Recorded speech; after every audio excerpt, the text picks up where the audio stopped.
Executives from United Airlines, American, Alaska Air and Southwest testified before Congress. United's CEO made what's become his standard apology for the violent removal of David Dow from a United flight last month. I'd like to again apologize to Dr. Dow, to his family, to every person on that flight.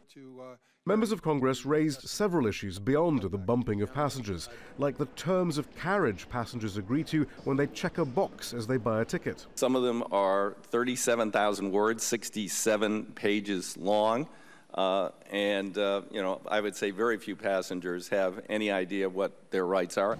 Or why it costs so much for passengers to change their flights when it costs the airlines nothing. United got $800 million in change fees last year. $800 million. That is a lot of money. And there's no real cost. The airline executive said those fees were to lower fares for budget passengers, though a consumer advocate pointed out that it's no longer clear how much a flight actually costs initially because of all the hidden fees. Every day, they are not only higher and higher fees, but new fees. The airlines pledged to reduce overbooking and said they would never forcibly drag a passenger off a plane again.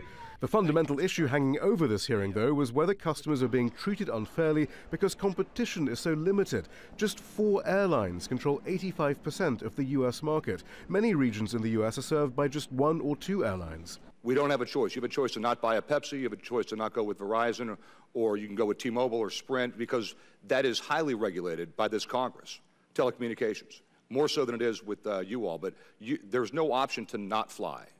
But many of the Congress members said they were satisfied that the airlines were sincere in their pledges of change. So once again, the consumers are in the hands of the airlines and their shareholders. People who fly in the United States are members of the Democratic Party, the Republican Party, lots of other political parties. You would think that they should be able to have their voices heard in Congress. And for quite some time now, that hasn't been the case.